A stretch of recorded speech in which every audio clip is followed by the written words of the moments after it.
So today we are here to continue the discussion because, like I said, Danielle and I had a conversation about this, I think 2 years ago. Desiree Peterkin Bell and I had a conversation about it 3 or 4 years ago, and it's not a new topic at all, which is a little bit discouraging. But what is encouraging is how the horrible things that happened in 2020 really made this discussion become to the forefront and make people realize this is something we cannot keep saying, we'll get to it, we'll get to it. This needs to happen now, and it needs to happen in a very loud way.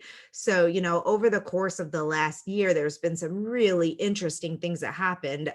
COVID aside, we kicked off the year with the whole scandal, if you will, around American Dirt and around this whole idea of own voices and who should be telling stories of voices and when it makes sense for certain authors to write about certain subject matters, etc. And then, of course, we rolled into the Black Lives Matter movement over the summer, and the conversation became really loud about making sure that we were taking equality to a different level, making sure that we were focusing on growing as humans, really, and looking at all of these things. And then we had the whole publishing paid me thing, where all of our eyes were like, what, as we saw the disparity in what people were earning, and people who were selling millions of books getting paid a portion of what other people were getting paid in their advances and all of those things. So, just kind of standing by on the sidelines and watching it, it's been incredibly interesting, but it impacts all of us on a very personal level from day to day. And that's what I wanted to get into today, is to having the conversation about why this really matters to us, why it matters to us as women, why it matters to us as publishers, why it matters to us as authors, and how the publishing world is being impacted. And just really interesting, I'm a member of IBPA, and their conference is coming up, and they are actually focusing largely on diversity in their conference this year too, which is really exciting because they're a huge organization with a lot of outreach. The CEO of Lee and Low Books is their keynote speaker this year, which is really exciting because they put out the diversity in publishing assessment each year. But then in their magazine that they send out to their members each month, there's an entire article about the DEI task force, which is the diversity and inclusion, diversity, equity, and inclusion task force of IBPA. So this is really exciting news. Like, we are not just having these conversations, major organizations are having these conversations. So with that being said, let me bring forth these incredible women. And I'm just going to go in the order of how you appear on my screen, which is Natasha, Carlow to my left. And what I would just like to have you do is introduce yourself to the community, let them know who you are, what kind of books you write, and then we'll get into more specific questions in a moment after that. Okay, so hi everyone. It is afternoon. So good afternoon, everyone. My name is Natasha Carlow, and I am a Trinidadian author. I'm from Trinidad and Tobago, and I am published with Purple Butterfly Press, and I write children's books. All right, So, yay. Thank you for being here. Felice, welcome. Hi, everyone. I'm Felice Laverne. I work across the entire publishing industry. I am a literary agent, an author coach, a sensitivity reader for major publishers, and a ghostwriter and book editor. So I kind of do everything on the editorial side in publishing. So if you have any questions at all, Felice is your gal. All right. Danielle Butler, welcome.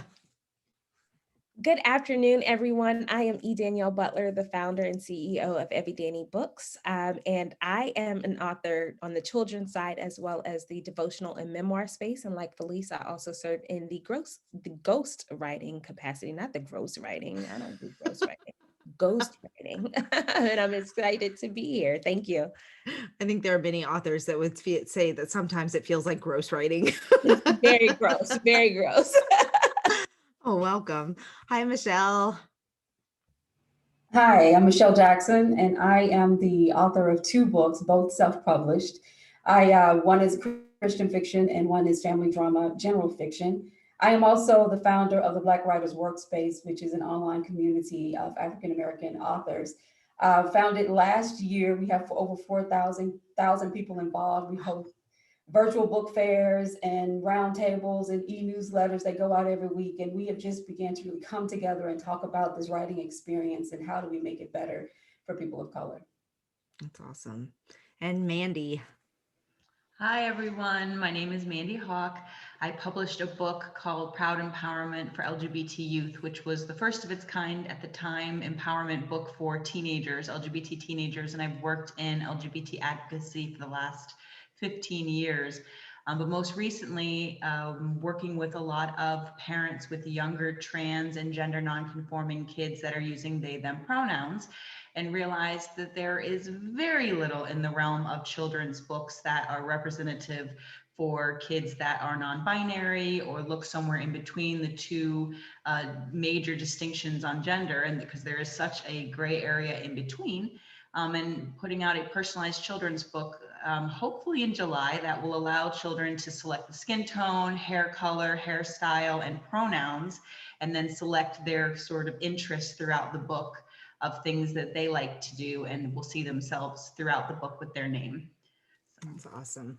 So this idea of diversity in publishing obviously reaches the spectrum of marginalized voices, and how do we make sure that those marginalized voices are showing up? It talks about representation, being able to, I think Danielle and I talked about when the Black Panther movie came out, and how it might have been my conversation with Desiree, but either way, how just it was amazing to see how finally young children could see someone who looked like them, who, that they hadn't seen in superhero movies before. And for all of us, I think we like to see ourselves in what we are consuming through media, through books, through whatever. So being able to make sure that the opportunities are open for anyone that is a marginalized voice. I tried to get Nancy, my assistant, to come on here and talk to us about what it's like as a reader and a deaf person to, from that perspective of being well represented in books or not stereotyped, but she got shy on me. But also, the Latinx communities, it's all of us. It's all of us who feel like your voice is not well represented in publishing, is where we're really trying to get with this. So my next question is based specifically on that. And I'd like to know, like, from your perspective as either an author or a publisher or agent or reader, like how have you been impacted by this throughout your journey? And we'll start with Natasha again. So for me, it's a little bit interesting because I'm not just Black, I am also Caribbean Black. So there's that double layer of difference and diversity. And apart from having to speak really, really slowly whenever I'm at these meetings, it's interesting because you're not only telling your story, but you're for a lot of people, I am the first person from the Caribbean that they've interacted with or they've met. So I'm also sharing about culture.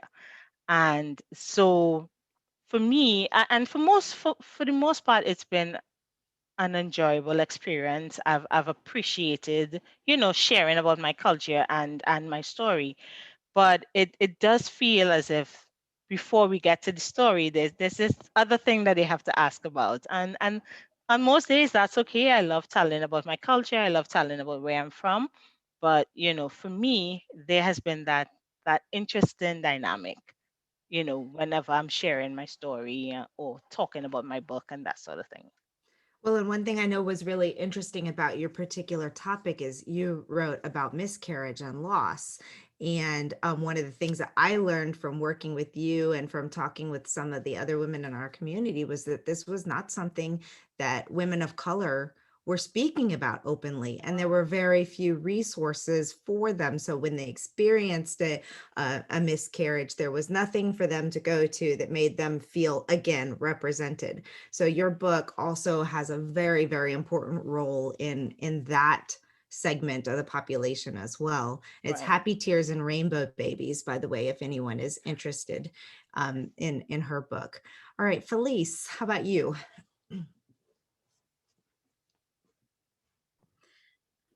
So for me, I've had a really interesting experience over the past decade or so. I actually did my master's degree in publishing. So I have a master's in publishing, and I did it in London, which was a really interesting experience because obviously they treat race dynamics differently than we do in the US. So I focused my master's on diversity and inclusion, which back in like 2011, 2012 wasn't even a thing in publishing. So it's just now over the past maybe 24 months or so that now it's really coming to the forefront, and my background in that has really been very useful. So especially over the past 2 years, I've actually been approached by 4 different publishers who have asked me to put together summits or to write handbooks for them or to give talks, things like that. And I partner now with 2 separate Big 5 imprints on their sensitivity reads and their kind of editorial handbook. So, I mean, over the past 2 years, it's been really a journey in trying to get people to understand why it's important and why things like, the American Dirt book that came out that you referenced was such a big deal, because a lot of people didn't even understand why that would be a big deal. So it's just been this kind of journey that I've been on over the past 10 years that really is coming to fruition now in events like this. Yeah, it is kind of interesting how those few key events like really exploded some things that, I mean, we kind of all knew existed, but no one was talking about. And now all of these new words popping up that everyone's coming to. I want to come back to the topic of sensitivity readers after we finish this round, because I think that's a big one, a big topic for people to know and understand. I'm going to reverse the order on the bottom and start with Mandi this time, just to switch things around here. If you're ready, you might not, you've been ready. Sure. So I grew up in a private Lutheran school, and we were taught some very specific things around sexuality, and we were I really distinctly remember our sex ed class in 4th grade, where we were taught that sex was between a man and a woman, and sex was to make a baby in the confines of marriage. And at that time, I had a huge crush on my best friend, who was a woman, a girl at the time. And we didn't talk about it. We both were in the same sex ed class, but and it was a morning class, at afternoon at lunch, she completely shunned me, didn't want anything to do with me, and convinced the entire rest of the class, not around this topic, but that I was horrible. The bullying was insane. My mom ended up pulling me out of school that year.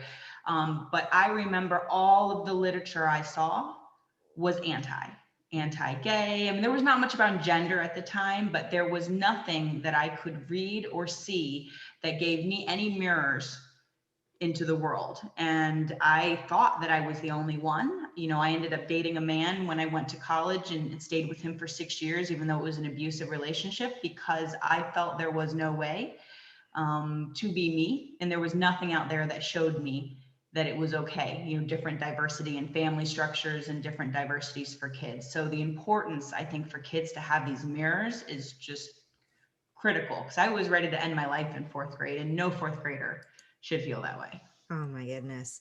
We had this conversation with a transgender male, I think in the first year of the summit, actually, and talking about that whole idea of the representation and the depression, and that when the message is constantly put at you basically that you're not normal, how much that plays into this as well. So I think I work with families that work with trans kids who in the trans kids are suicidal as young as 2, 3, 4 years old. Yeah. Oh my goodness. Gender identity happens so much younger. Wow. It's an important conversation. Michelle. Uh-oh, you're still muted. No, I am sorry. This has been an interesting ride for me. I'm a Southern writer. I'm originally from Alabama.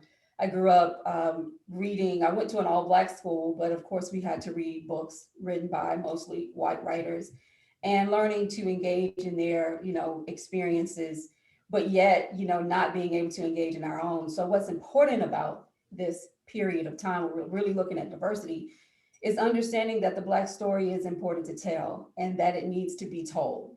And so being a part of the workspace that I created, I'm now working with all these Black writers. And, there are so many different pieces to this puzzle that just hadn't been addressed, like the fact that there's over 75 or more percentage of the editors at our big publishing houses don't represent us. That's one major issue. The fact that a lot of African-American writers aren't getting published. So we self-publish by choice, primarily. I self-publish my books. I've never even tried to get a deal because of how many obstacles you have to face in order to get that deal. There is also a color blindness in writing in many ways. I wrote an article for medium.com where I went out to 3 different Facebook groups comprised of about 125,000 readers, mostly Caucasian readers, and asked how many books written by African Americans that are not best-selling authors had they read in the last 12 months. And I was called racist several times for just asking the question. So there's just so many things around diversity that need to be addressed in order to move us forward, starting with, diversifying the books that are read by all students everywhere, whether it's about the gay lifestyle, women, Blacks, Native Americans, that needs to be incorporated in the schools. Also dealing with the fact that there is a great deal of bias in the publishing industry that keeps us from getting published. And, just that it's okay to have preferences on who you read, but it's okay also to be intentional in going out and, seeking out books by minorities. It's okay to be intentional in doing that. And I hear that from a lot of people who say to me, I'm now making sure that my kids are reading books that have diverse characters in it, but I'm still not reading books with diverse characters in it. So it's okay to be intentional and say, I'm going to at least pick up one book written by a minority and incorporate that into what I read. So this has been an interesting period for me. I've learned quite a bit. And I know that there is the undercurrent of a movement here to really diversify this industry. I think it's only going to get better. I think as you were talking, I was thinking about the books that I read in high school on my AP English list and on or any of them. And I'm really struggling to think of anything that wasn't written by a white author. Now, granted, that was a lot of years ago. And so some of the classics were still, but now it's been a lot of years and there are a lot more voices out there and there are a lot of excellent books and resources out there. So this, like, almost the next part of that conversation has to be on a really big scale, literature wise, talking about what is available out there and what can we incorporate into the reading, and just brainstorming here, like how to do that might be another great question for us to look into, how to address that at the local level. I know sometimes they're set by national standards. It's big questions. I understand it's big questions, but somebody has to start the discussion and people have to be willing to go out there and say, I want my kids to be reading these books. And guess what? If the school doesn't offer it, you can still offer it. There's no reason not to. All right, Danielle. Okay, so I feel like everybody's kind of touched a little bit on similar experiences and things. Mandi mentioned the idea of mirrors and not being available, and that's primarily the reason why I got into the space. Much like Michelle and Felice and Natasha talked about, there are some things that are just culturally obvious, right? Being Black women, but then for me, I started out, I was a classroom teacher. I taught 3rd grade. I am based in Georgia. And here at the time, there was this big thing called the CRCT, like the standardized test. And what we were told and how things were shaking down at that time was that the test scores, the reading test scores of Black boys in the 3rd grade were being used to determine the number of prisons that were being built in the future. And so it was a school to prison pipeline, and they were basing the scores off of these 8-year-old boys. And honestly, they didn't want to read. Why? Because the books didn't look like them. There weren't books that were, so it wasn't that they couldn't read. It was that they were not interested in reading because they didn't see the mirrors. They didn't see themselves reflected.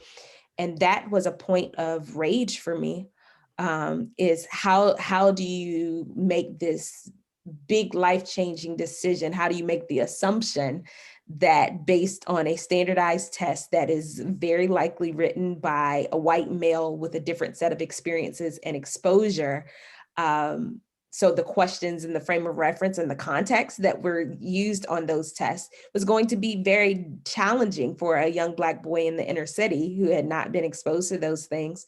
And so for me, that was my driving force. I knew my experience as a young Black girl growing up in the 80s, and the books were the American Girl Addie, and she was a slave, she, like, her parents were slaves and she was eating cornbread, and not that there's anything wrong with it, but that was the only book that was out at the time. And then Faith Ringgold's Tar Beach came out, but there weren't books for me. And I knew my personal experience with that. And then to see it, 30 years later was like, gosh, we still doing this? And for me, it was important to come in and be a part of that. How do we get kids interested in reading? Well, first of all, they have to see themselves. They have to see something that they connect with. And that's where the fire really took off. Yeah, that's a fascinating study. And, it's interesting. This is another reason why having these kind of conversations are important, I think, because we all live in our own bubbles.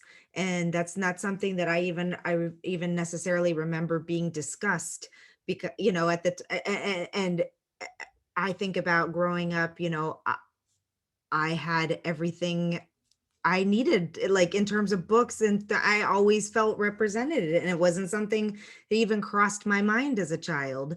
And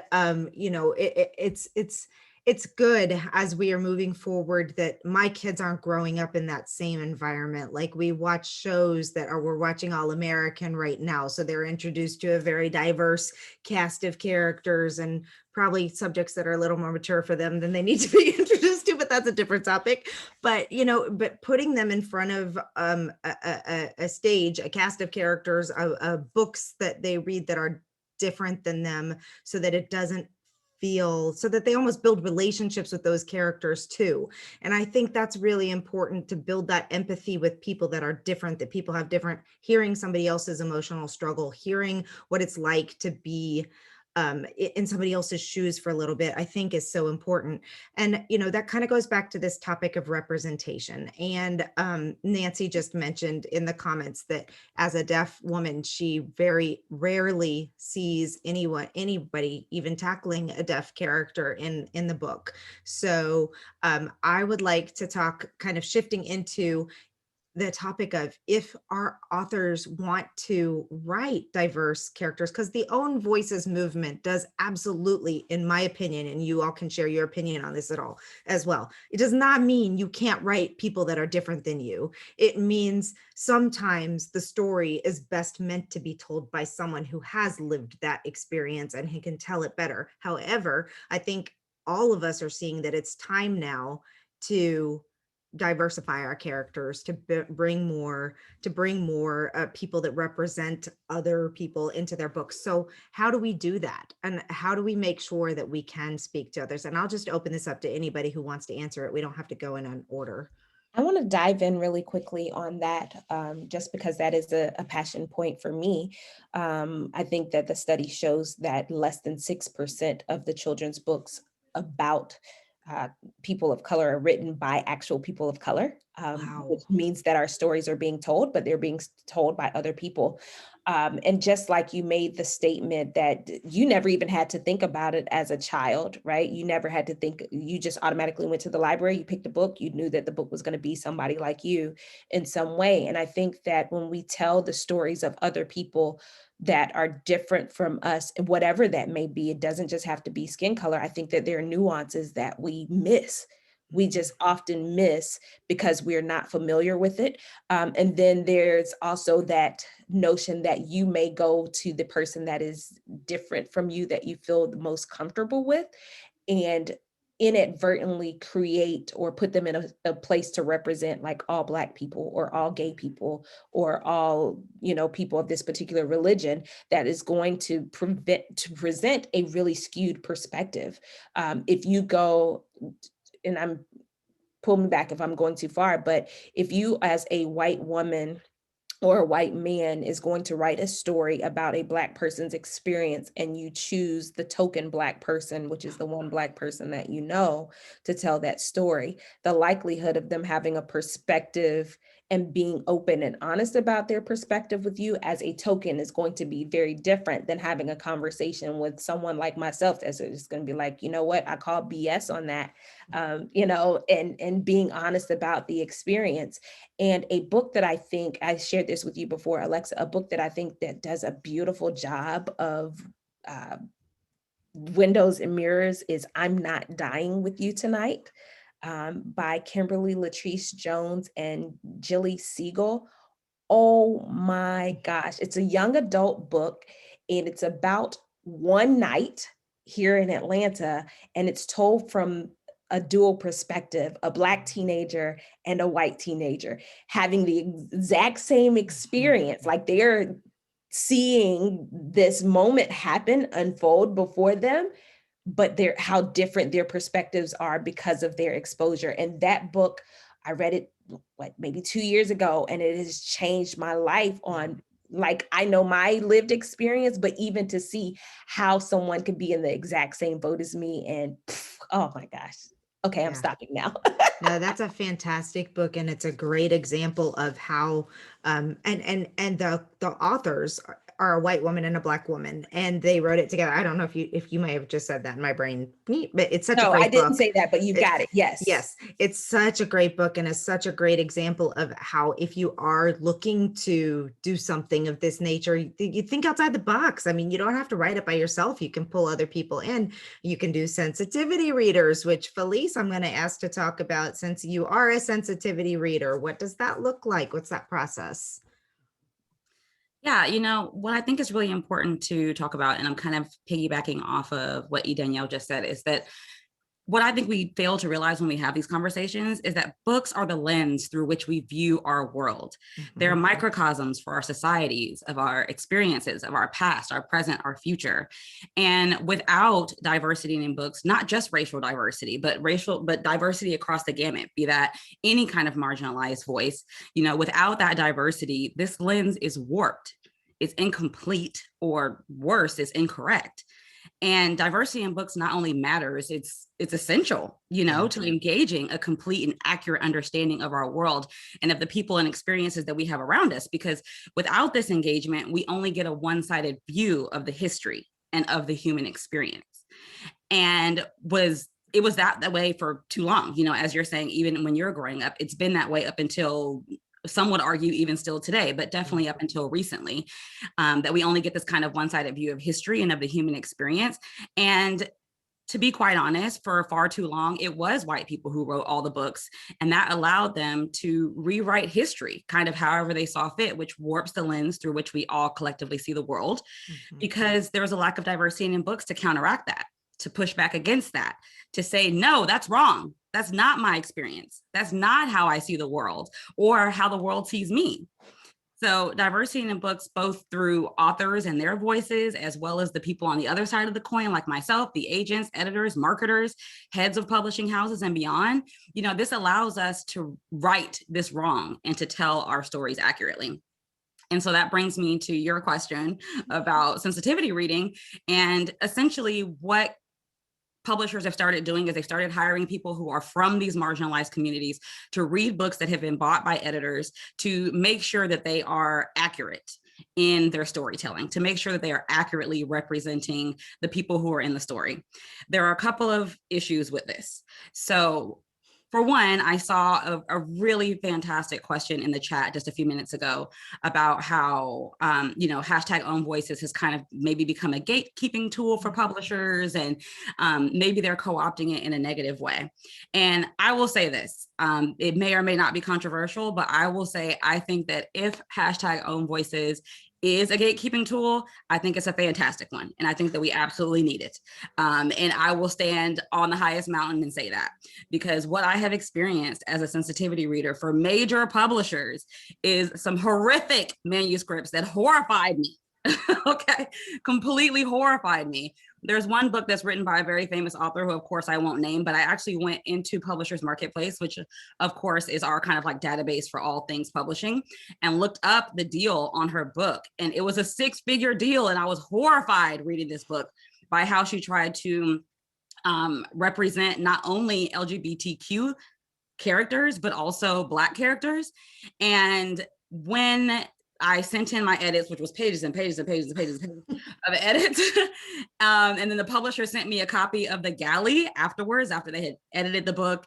I was really disappointed and equally horrified to find that the author had just decided to go back through and whitewash everybody.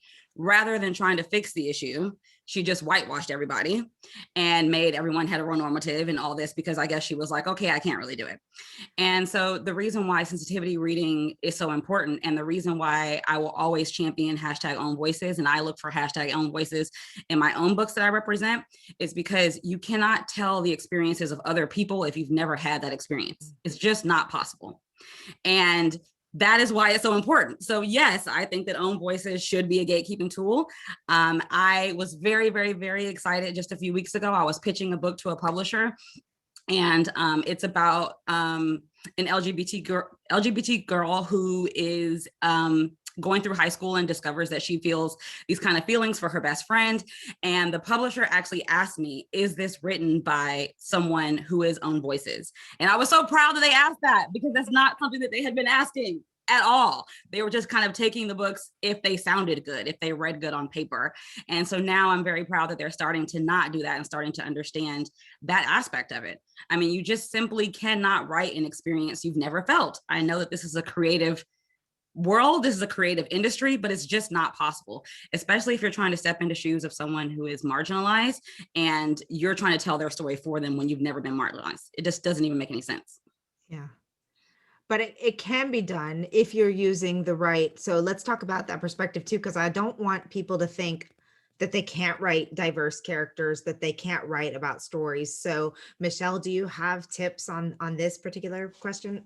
Well, this is a hard one, but as someone who is a creative, I feel like I should be able to write a story about whomever I choose to write about. I think also the key is just not being stereotypical and not pandering. Don't, if you don't understand it, research it. Everything I write, I must research it. And my first book, and this is probably a little naive of me, I guess, but my first book, The Heart of a Man, my main character was a Caucasian man.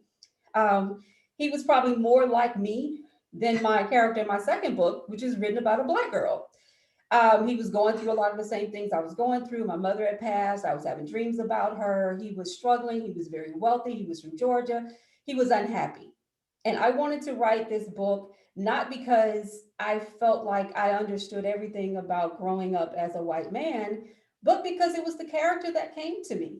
And it came to me out of an experience that I had at my job. I was unhappy about a CEO who I thought was pretty arrogant.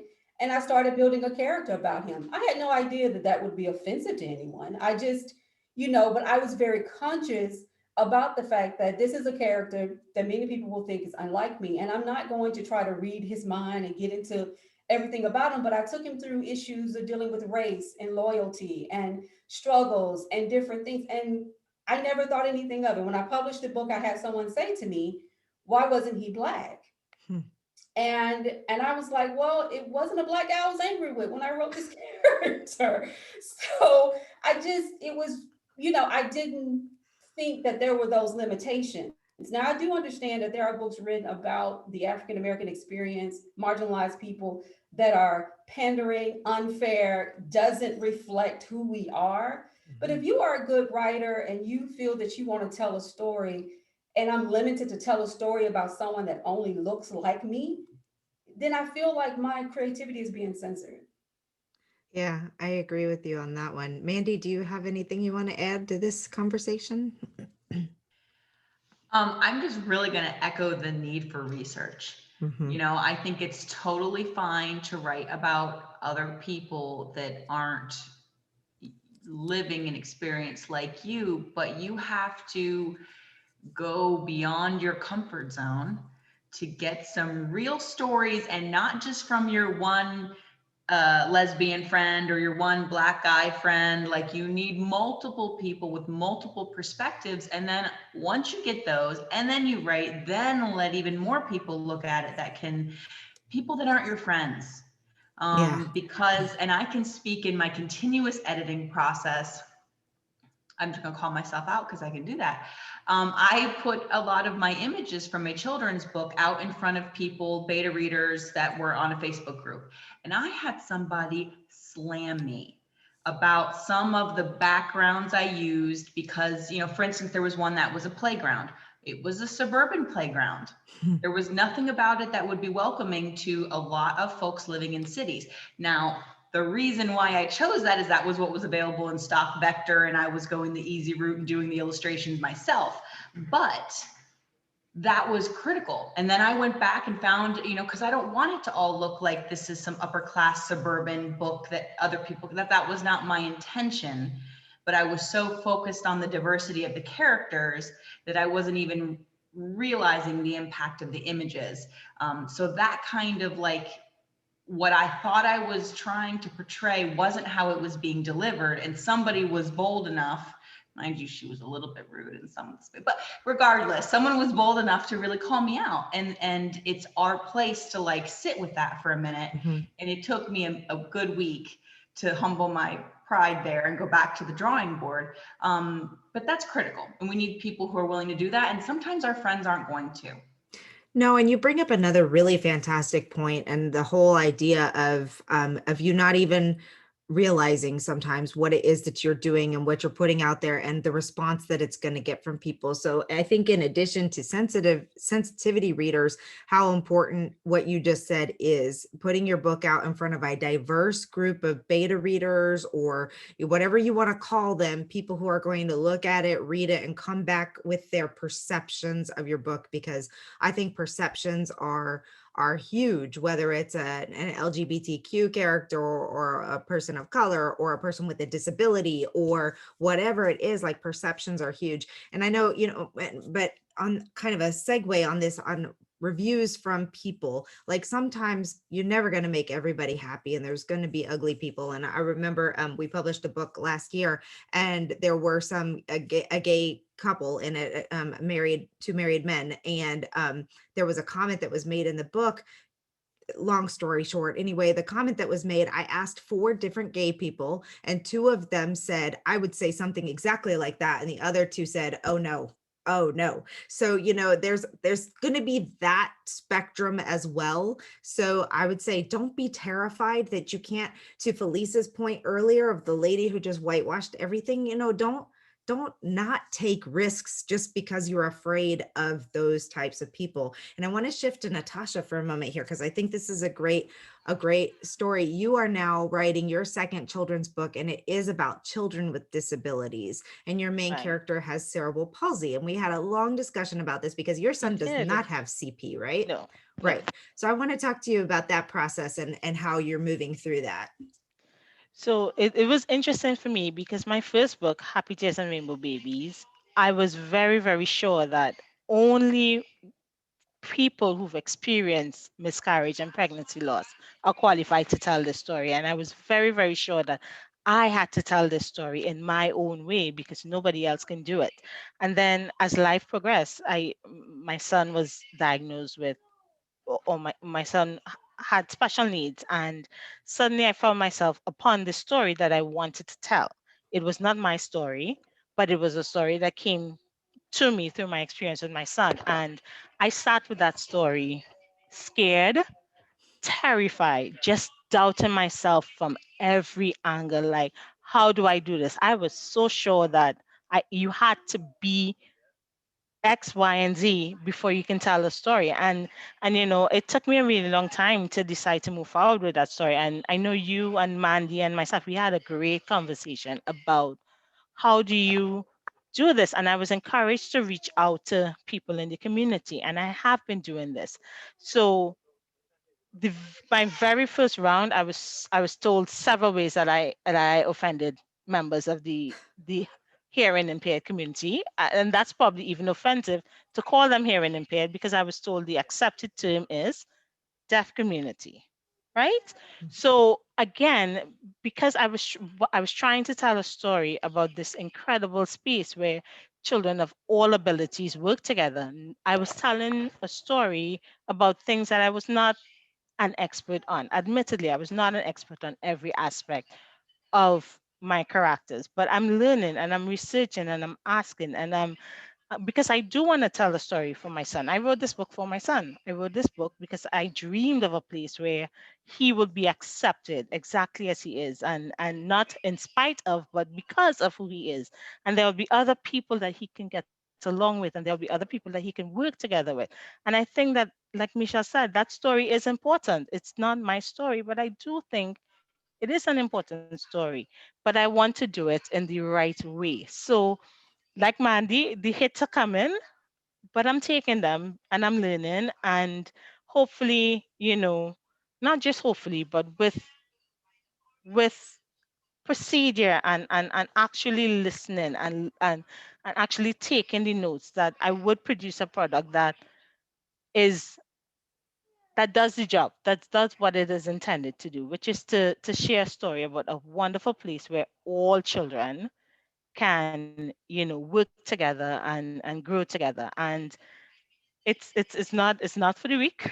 It is not for the weak of heart, I'll tell you that. But we share stories, and sometimes stories are hard, and we have to be tough enough to do that. So that's my it's interesting, because I've seen both sides of it. Yes, you have to be the one to tell your story, but I've also seen how you can use the gift that we've been given. We have this gift to tell stories, and we can use it to change and introduce new ideas. So I stand at an interesting place right now, and I'm listening and I'm learning.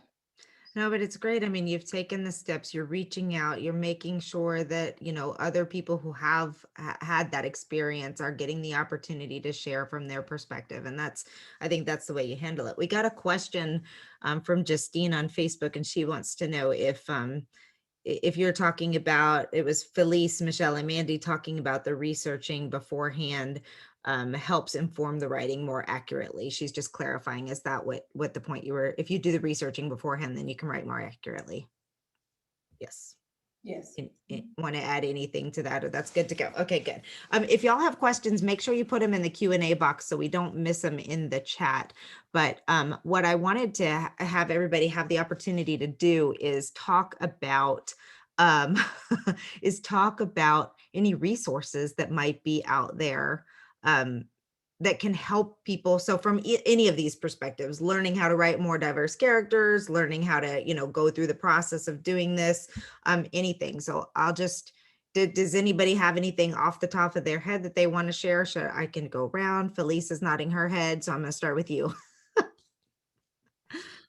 I think it really depends on the direction you're coming from. So for authors, absolutely research. Immerse yourselves in the communities for what you're talking about, whether they're your communities or not. I think that's always very important for authenticity, because just for me as a publisher or someone who works in publishing, authenticity is one of the most important things I look for, more than whether or not your manuscript is copy edited, more than whether or not you got all of your grammar correct. I want to feel like I'm in the middle of an authentic experience. Which is why these conversations get to be so difficult and so challenging sometimes, but also really necessary. Is really about an authentic experience. For publishers, on the other side of the coin, I would say the resources that they need to find are, finding people to work in their publishing houses who are actually of these communities, because it's easier to have people who are of these communities to edit for their own communities or edit for other marginalized voices, even because they understand what goes into being a marginalized person and how that feels, as opposed to trying to teach people who are not from marginalized communities how to edit for marginalized communities, which is very difficult to do. So those are the resources that I would point out. There also are author coaches out there that are also I know a few of them. I do some author coaching, but generally speaking, author coaching can be a really great resource as well, because it allows you to have someone to lean on as you go through this process and to be your guide and your resource. Fantastic. Can I jump in really quickly? I think that Felice made two really salient points. The first is immersion, right? So if you're writing from a different perspective, whatever that perspective is, immerse yourself in that. There's going to come a moment in which you find yourself being the minority and understanding the minority perspective just through that immersion process. You know, I am working on a book for a formerly incarcerated young Black man. That is a very different experience than what I live day to day. It is beyond my normal day-to-day level of comprehension. So it requires me to surround myself with other young men like him. It requires me to open myself to have a conversation and be like, okay, all right. Yeah, right. And recognize what they feel like coming out on the other side of, you know, being a minority. Now my life has changed because I have this conviction and this is how it's impacted it. And so I had to get comfortable being uncomfortable in that. And I think that Felice made a really amazing point about that. Like, you have to immerse yourself into it. Otherwise, it's not authentic. It comes across as you being an observer with some hearsay versus someone that is in the experience and then can talk about what they know. And then the second piece is when you mentioned the idea, Felice, of publishers hiring editors specifically from the communities that are being represented in a work. Oh my gosh. And I would even venture to say, even not just from the communities, but from the location. You need an editor that is going to understand the nuances of language that are going to appear, because just like Alexa, when you talked about, you know, asking the couples, is this something that you would say? Is this a comment that you would make? There are some things that I'm going to say as a girl from Atlanta that are going to be very different than a girl from Miami, right? And so making sure that whatever that particular thing is, not being afraid to invest in the resources to make sure that the work is authentic and true. For me, when I'm working on a story with someone from Mississippi, I may need an editor that is from Mississippi and understands the colloquialisms that I may not be familiar with. And so as a publisher, I have to be willing to take that step. I have to be willing to hire someone and make the investment in getting it right. Okay, soapbox off. Totally agreed. Okay, so if anyone had any resources that we missed, please jump in here and let me know about resources. We've got a couple questions in the Q&A box that I'd like to get to too, but I definitely, if there's resources, want to get those out there. Okay. Oh, okay. We understand that. Oh, yes. Sorry, this may or may not be very obvious considering what we just spoke to, but I think one of the best resources that I've found is the comment section. And, you know, so the more you show up and the more you tell your story and the more you talk about your topic, there are people in the comment section who will respond and they will reply and they will guide you in a way that you can pay to have that guidance and have it professionally done. And that's great. But the comment section, if you can tough it out, if you can survive it, can actually be one of the greatest resources you will ever find as somebody trying to tell a story. Yeah. If you can't tough it out in those comment sections, it might not be your story to tell. Period. Like, Right, exactly. I'm gonna say it. Natasha was really nice about it. If you can't tough it out and that, cut it off. Yeah, agreed. Writing in general requires a thick skin. Writing something that's outside of your comfort zone requires like a shield of armor. Oh, and thank you, Danielle, for Lee and Low blog is a great resource for diversity. They have a ton of stuff out there. Okay, so one of the questions in here, we understand that different identity groups are not a monolith, but will we also never be able to please every single person in that group? How can criticism be handled or addressed? Anyone want to cover that? I think criticism is just a part of the process. It's Yep. You got to go through the pain to get to the joy of writing. I think that I wish we could all kind of take a step back and just learn to appreciate how different and how beautiful those differences are, and not go in with any, you know, preconceived ideas of who people are, how they live. I grew up in public housing. I didn't grow up in a drug infested environment. I didn't. Everybody went to work and came home and took care of their families. We just lived in the projects. I think that, we really do need to learn to love and respect each other's experiences. And that's the beautiful thing about writing books, is that you get to jump into the middle of someone else's story and love that. And so as writers, we don't want to handcuff ourselves and feel like somebody's going to critique us and that means that we should stop what we're doing or not move forward. You're going to get critiqued. My first book, our 75,000 words, and I remember the first person that read it said, "Oh, I found a misspelled word in it." And I was like, really?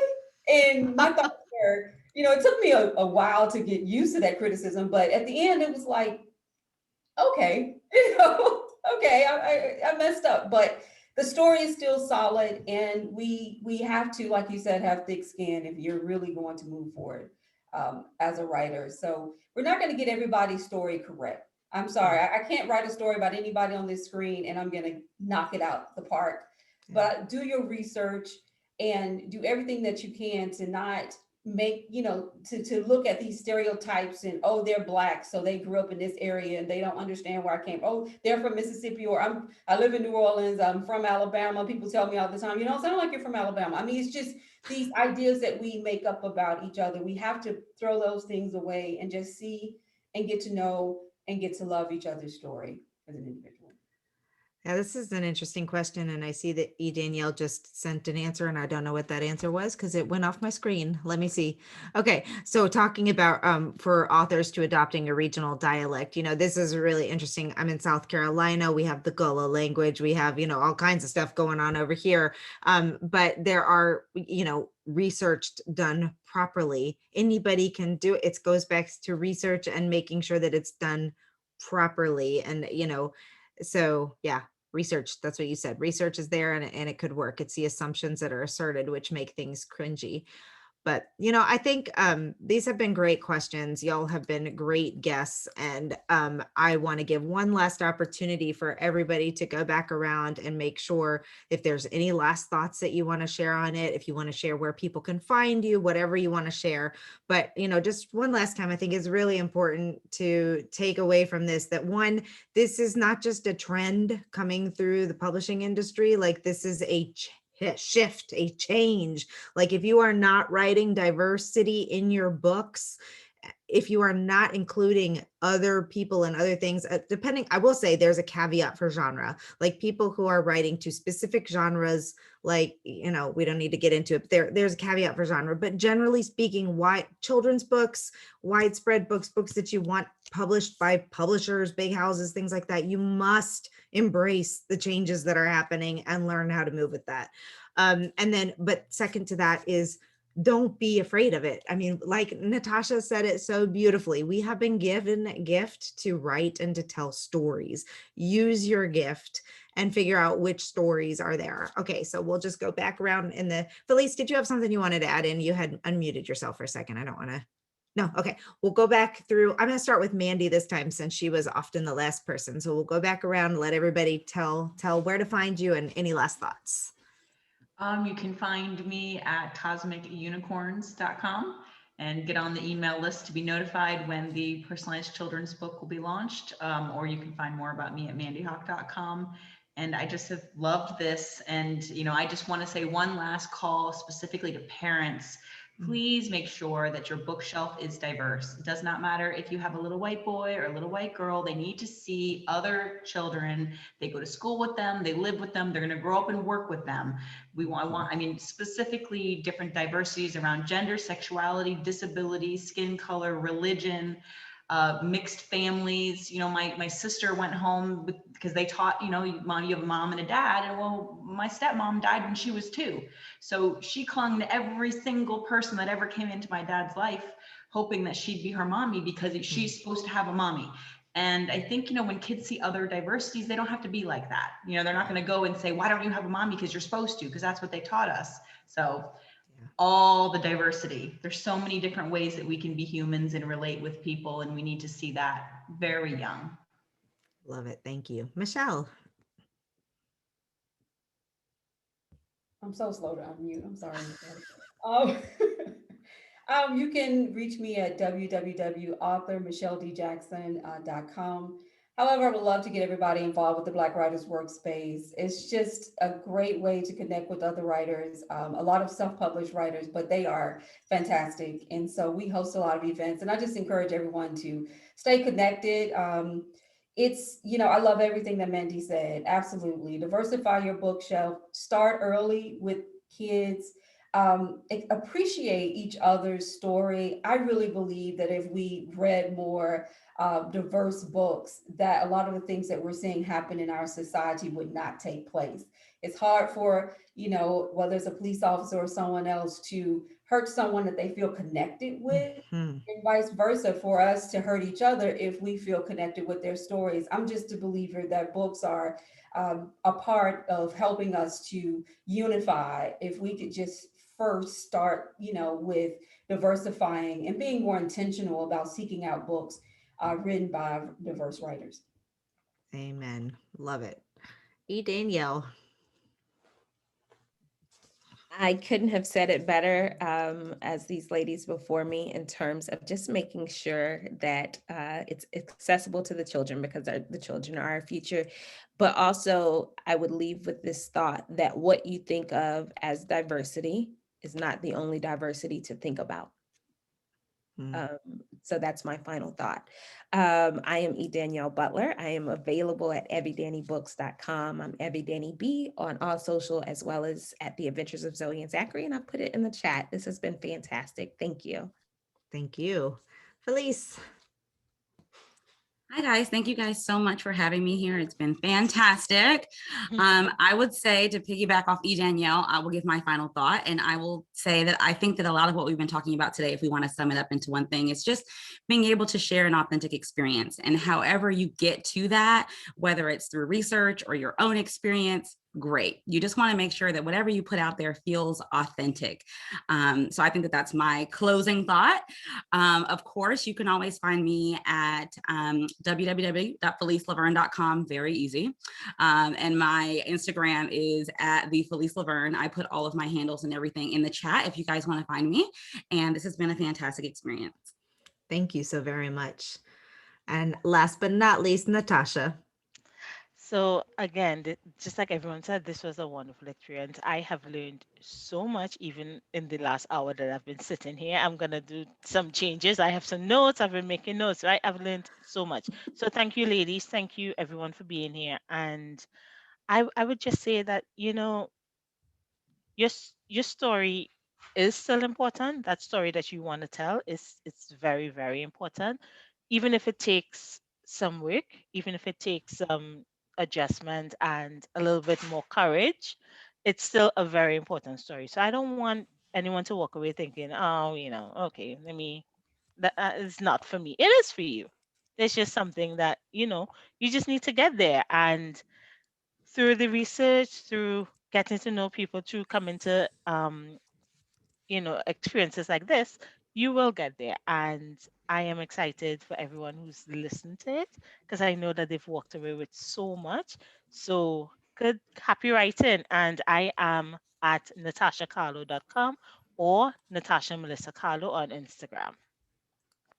That's it. Thank you all so very much. I'm copying and pasting all of your stuff as we speak so that I have it for easy access when we send out the replay to everyone who registered.